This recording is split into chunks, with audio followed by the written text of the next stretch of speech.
October 1945, the Big E is back in the water, powering into New York Harbor for a national celebration for the victorious U.S. Navy, with Enterprise as the guest of honor. Yeah, that was a great celebration. She welcomed over 200,000 visitors to the ship for a week. And then they had the big parade down Avenue of the Americas. And the Enterprise Navy Band was selected to lead that parade.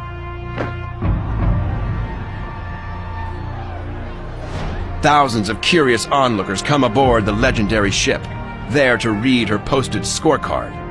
20 service stars, one for every major battle. 911 aircraft destroyed. 71 ships sunk. The most successful and the most decorated ship up to that point in the history of the U.S. Navy. In May 1946, a year after the war is over, Enterprise is back in dry dock and in limbo. The U.S. Navy looks to the future, and the future is jets. In fact, some of the first experimental jet fighters flew combat missions in World War II. Yet the Big E's decks and structure are not large enough or strong enough to support jet warfare. She is an honored warrior whose wars are behind her. The question remains, what to do with her? The U.S. Secretary of the Navy suggests that Enterprise become a floating museum, calling her the one vessel that best symbolizes the Navy in the war. Admiral Bull Halsey leads an effort to raise money for an Enterprise museum, but it is not to be. The Big E, greatest warrior of the Pacific, is finally sold for scrap. They couldn't save it. To sold for scrap, that hurt. I cried.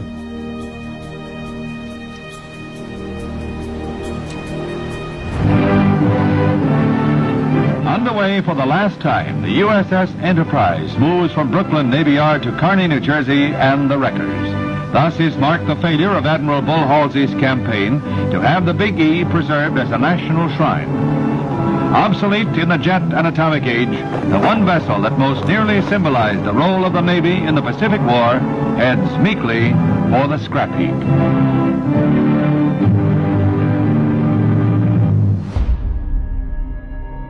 Enterprise veteran Edward Suto watches the progress of the destruction over many months as he goes to work every day at the Ford factory in New Jersey.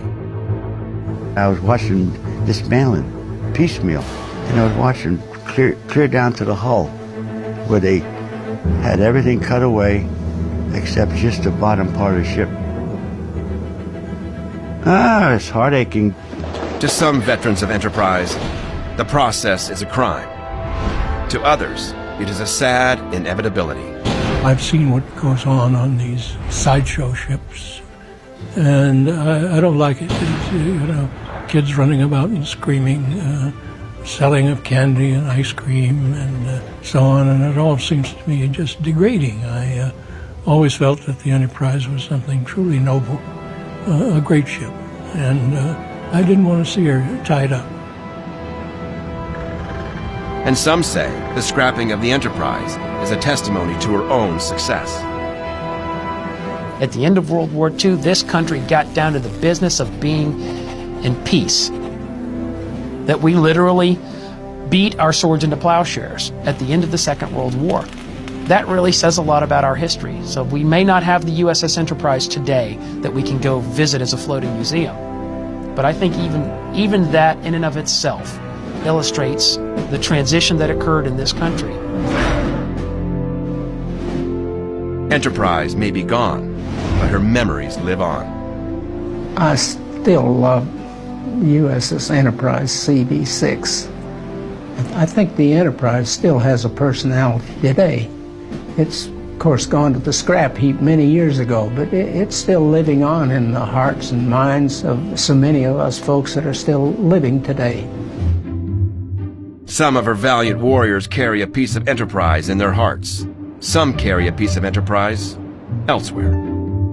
I still got a bag full of small pieces of shrapnel. That's my part of the Enterprise that'll carry me all the rest of my life. Every time I get a chest x-ray, it lights up. Many of the men of Enterprise remained in the military. Norman Dusty Cleese, one of the heroes of Midway, went on to a long Navy career, retiring as captain. Fighter pilot Donald Flash Gordon attained the rank of captain. James Jig Dog Ramage served in Korea and Vietnam and retired as a rear admiral. And Vincent Dequoy of Fighting Squadron 6 attained the rank of rear admiral, and in 1961 became the first captain of the new Enterprise, America's first nuclear-powered aircraft carrier. And even now, more than 60 years later, stories of valor from the Enterprise are still coming to light. At a reunion of Enterprise veterans in 2001, Walter Kyle finally revealed the true story of what happened on the Enterprise's last day of action, a tale he had kept secret for 6 decades. We were sitting around talking about things that happened, instances and so forth, and I or somebody said, "Walter, boy, you were lucky," and Walter, for the first time, started talking about this thing. May 14th, 1945. Walter Kyle scrambles onto floating wreckage after Enterprise has been hit, where he finds 2 soaked sailors.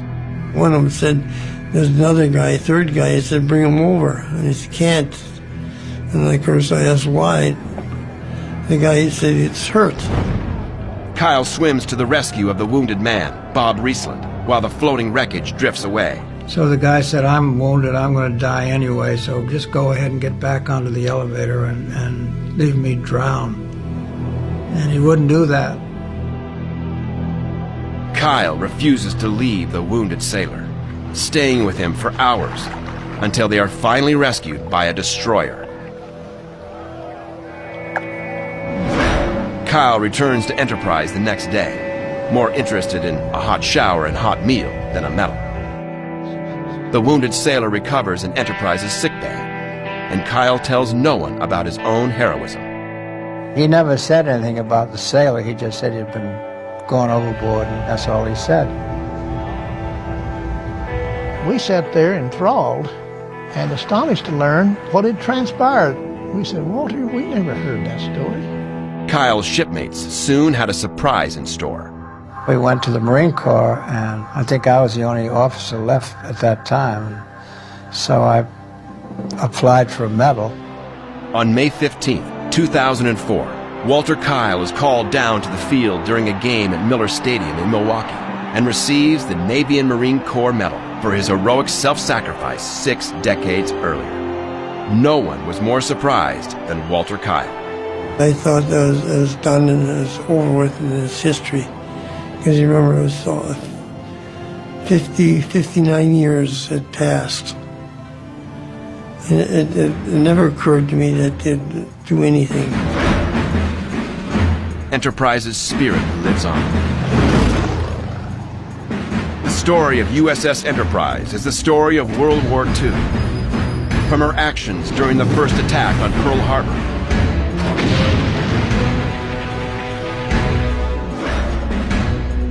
to the final battle of the Pacific at Okinawa. This ship was there for everything. But Enterprise's heroic actions were simply a reflection of the heroes who sailed her. The last of a generation who literally saved our nation by risking everything.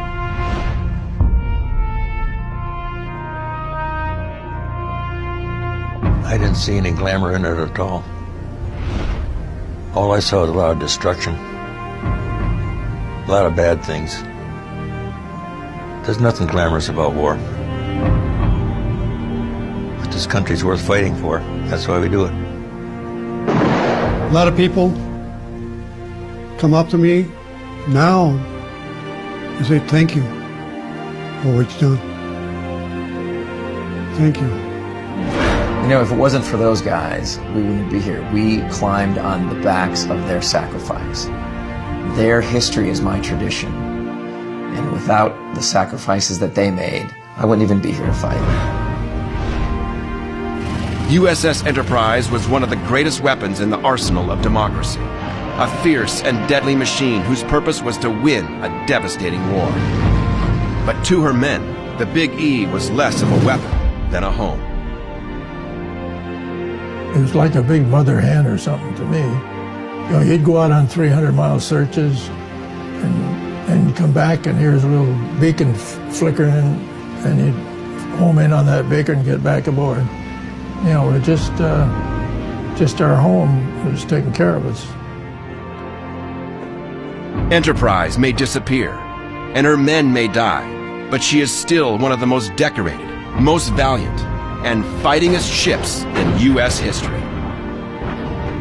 And Enterprise and her band of brothers will remain as beacons of valor, sacrifice, and grit, as long as her tales are told, as long as there are Americans who remember.